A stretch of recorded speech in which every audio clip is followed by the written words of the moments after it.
அதிகாரத்திலையும் பங்கு வேண்டும் என திருமாவளவன் பேசியிருக்க வீடியோ வைரலா போயிட்டு இருக்குது. எக்ஸ்தலத்துல போடுறாரு, அதை டெலீட் பண்ணிடுறாரு. பிசிக்காக மட்டும்தான் தைரியம் இருக்கு, ஆட்சி யாருக்கும் இல்ல அப்படின்ற ஆட்சியையும் அதிகாரத்தையும் பங்கு கேட்கக்கூடிய தகுதி தமிழகத்துல பிசிக்காக மட்டும்தான் இருக்கு அப்படின்னு அவர் சொல்றாரு திருமாவளவன். அது பாராட்டுறேன். அந்த தகுதி அந்த தைரியம் எங்க அண்ணனுக்கு வந்ததை நினைச்சு. புதிதா எங்க அண்ணன் தேர்தல நிக்கல இல்ல தம்பி. கேள்வி கேட்டா அண்ணன் பதில் சொல்லும்போது நீங்க மறுபடியும் கேள்வி உங்ககிட்ட கேட்பேன். புதிதா தேர்தல நிக்கல இல்ல, எத்தனை தேர்தலா நிக்கிறாரு ஐயா? மூப்பனார் காலத்துல ஐயா தான் கொண்டு தேர்தல் அரசியல் கொண்டு வந்தார். அவர் கட்சி தேர்தல் அரசியல்ல இல்ல, அது போராளி இயக்கமா தான் இருந்தது. அதுக்கப்புறம் எத்தனை தேர்தலை சந்திச்சிருக்கிறாரு? 21 தேர்தலில் இதே முழக்கத்தை முன் வச்சு எங்க அண்ணன் திமுகவோட கூட்டணிக்கு போயிருக்கலாம்ல. அப்ப ஏன் போகல? சரி, இப்பவாது அந்த நிலைப்பாட்டுல எங்க அண்ணன் உறுதியா இருக்கணும்னு நான் எங்க அண்ணனை வாழ்த்துறேன். மேலும் மது ஒழிப்பு அப்படின்னு சொல்லிட்டு வேற சொல்லிட்டு இருக்காரு. மது ஒழிக்கப்படணுங்கிறதுல யாருக்கும் மாற்று கருத்து இருக்காது. ஆனா இப்ப இதுல என்னன்னு கேட்டீங்கன்னா, இந்த கருத்தை ரொம்ப நாளா வச்சு போராடிக்கிட்டு இருக்கிறது எங்க ஐயா தான். ஐயானா யார சொல்றேன்னு உங்களுக்கு தெரியுதுல்ல, எங்க ஐயா தான். இப்ப எங்க அண்ணன் ஜனநாயக ஆற்றல்கள் இந்த மதுவுக்கு எதிரான எல்லாரும் ஒண்ணு சேருவோங்கிறாரு. அப்ப ஏன் எங்க ஐயாவை அழைக்கல, பாமகவை அழைக்கல, பிஜேபி அழைக்கல?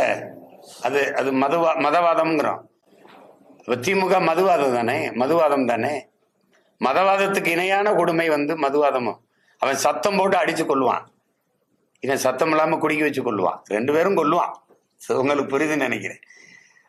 அப்ப அதுல ஜனநாயக ஆற்றலை எல்லாம் ஒன்றிணைத்து எங்க அண்ணன் மதுவுக்கு எதிராக போராட வந்திருக்கிறதுல நான் பெருமைப்படுறேன், வாழ்த்துறேன். இந்த நிலைப்பாட்டுல எங்க அண்ணன் திருப்பி சமரசம் ஆகக்கூடாது. இன்னொரு முறை அவர் அணி சேரும்போது எவன் மதுக்கடையை மூடுறாங்களோ, அந்த உறுதியை தர்றாங்களோ அவங்களோட தான் நாங்க அணி சேருவோம்ங்கிற உறுதியை எங்க அண்ணன் எடுக்கணும். அதான் என்னுடைய வேண்டுகோள். பதிவு பண்றாரு, கொஞ்ச நேரத்துல அதை அழிச்சிடாரு, மீண்டும் பதிவு பண்றாரு, அழிக்கிறாரு. இது அதுதான். ஏன் அந்த பதிவை அழிக்கணும்? ஏன் திரும்ப பதிவு பண்ணணும்? அதே காட்சி அது தெரியல. அது தெரியல. ஆனா அந்த கருத்து ஏற்புடையது தானே, அதை நான் ஏற்கிறேன். அது எங்க அண்ணனை அதுல ஆதரிக்கிறேன். அதிகாரத்துல பங்கு வேண்டும் யாருக்கு செய்தி சொல்றாரு? 26 தேர்தல்ல அணியை கட்ட முயற்சிக்கிறவர்களுக்கு சொல்றாரு. அது திமுகவும் உள்ளடக்கித்தான் சொல்றாரு. எதிர்வரும் காலங்கள்ல இந்திய ஆட்சியில இப்ப எப்படி சந்திரபாபு நாயுடு அவர்கள், நிதிஷ்குமார் அவர்கள், பீகார் மாநிலம், ஆந்திர மாநில கட்சிகள் எல்லாம், இதுக்கு முன்னாடி காங்கிரஸ் ஆட்சியில கூட்டணி மந்திரி சபை இருந்ததுல, இந்திய ஒன்றியத்தை ஆளும்போது அது மாதிரி தமிழ்நாட்டுல இருந்திருக்கணும். அதுக்கு ஒரு வாய்ப்பு இருந்தது. இப்ப ஐயா 100 இடம் தாங்க ஐயா கருணாநிதி அவர்கள் வென்றிருந்தாங்க. அப்ப காங்கிரஸ் பாமக ஆட்சியை தாங்கி பிடிச்சுக்கிட்டு இருந்தது. அந்த நேரம் அவர்கள் மத்தியில கூட்டணி ஆட்சி இருந்தது, மாநிலத்துல கூட்டணி ஆட்சி அமைச்சிருந்திருக்கலாம். இப்ப உதாரணமா சந்திரபாபு நாயுடு ஐயா அவர்கள் தம்பி பவன் கல்யாணுக்கு துணை முதல்வர் கொடுத்துருக்கிறாரு. அப்படி இது கூட்டணி கட்சிக்கு யாருக்காவது கொடுக்குமா? கொடுக்காதா? ஒன்னு ஐயா கருணாநிதி அவர்கள் இருக்கும்போது மகன் துணை முதல்வராக இருப்பாரு, இவர் இருக்கும்போது மகன் துணை முதல்வராக இருப்பாரு. இவ்வளவு பெரிய நாட்டுல இல்லாத துணை முதல்வர் அவங்க வீட்டிலே தான் இருப்பாங்க.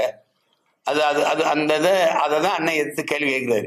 இனி வரும் காலங்கள்லயாவது இந்த நிலைப்பாட்டில் உறுதியா இருக்கணும்னு நான் விரும்புறேன். அதை அண்ணன்ட்ட அதை வேண்டுறேன். நீங்க அதே நிலைப்பாட்டுல உறுதியா இருங்க அண்ணான்னு சொல்றேன். மது ஒழிப்பு மாநாட்டுக்கு நாம் தமிழர் கட்சிக்கு அழைப்பு இருக்குதா? கூப்பிடல, என்னை கூப்பிடல, வாங்கன்னு கூப்பிடல. அது அது அது அப்புறம் அது கதை. அது மது ஒழிப்புக்கு அது அண்ணன் அங்கிட்டு போறான்னா தம்பி இங்கிட்டு போராடிட்டு போறேன், அவ்வளவுதானே. அதுல ஒன்றும் இல்லை, கூப்பிடணும்னு இல்லை. அவர் நினைச்சிருக்கலாம் தம்பி கடைசி நேரத்தில் சொன்னா கூட வரலாம்னு கூட நினைச்சிருக்கலாம். நடிகர் விஜயுடைய மாநாடு தள்ளி போய்கிட்டு இருக்குது. அதுல பல்வேறு பிரச்சனைகள் இடம் கொடுக்கறது, ஒவ்வொரு பிரச்சனைகள் நடந்துட்டு இருக்குது. அதை பத்தி இல்ல, அதுல அவருக்கு உங்களுக்கு தெரியுது, அவரு அந்த கேட்ட நேரத்துல அவங்க அனுமதியை மறுத்து நாட்களை நகர்த்திட்டாங்க. அதுக்கப்புறம் ஏகப்பட்ட நெருக்கடிகளுக்கு 31 இது போட்டிருக்காங்க உத்தரவு. இதுபடி நடங்க, அதுபடி நடங்க, பிரச்சனை இருக்கு. அவங்க வாகனம் நிறுத்துறதுக்கு பார்த்து வச்ச இடம் சாலை வாகனம் தங்கி நிறுத்தி இப்படி கடந்து வர்ற இதா இருக்கு. ஒரே இடத்துல இடம் கிடைக்கல. இப்போ அது என்ன சொல்றாங்க, அதுல விபத்து ஏற்பட வாய்ப்பு இருக்கு, அப்படி இருக்கு இப்படின்னா அது ஒரு காரணம் காட்டி அந்த இடத்த மறுத்துட்டாங்க. இப்ப அவர் வேற இடம் தேடணும். அதனால அவர் குறிச்ச நேரத்துல அதை நடத்த முடியல. அது கொஞ்சம் காலம் எடுத்து திருப்பி கொஞ்சம் அதுக்கு நேரம் தேவைப்படுதுல்ல. உங்களுக்கு தெரியும், அந்த தரையை செதுக்கி சரி பண்ணுறதுக்கே 10 நாள் ஆகும்.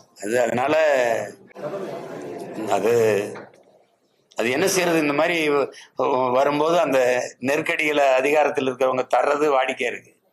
இது அவன் தம்பி புதுசு, நான் நிறைய அனுபவிச்சுட்டேன்ல, அதனால எனக்கு இதெல்லாம் சரி இதெல்லாம் நடக்கிறதா சரி பார்த்துக்குருவோம் அப்படின்னு போவோம். பாதகம் செய்பவரை கண்டால் நாம் பயங்கொள்ளலாகாது பாப்பா, மோதி மிதித்து விடு பாப்பா, அவர் முகத்தில் உமிழ்ந்து விடு பாப்பா. அண்மை செய்திகளை உடனுக்குடன் தெரிந்து கொள்ள இணைந்திருங்கள் இயம்நாடு தொலைக்காட்சியுடன்.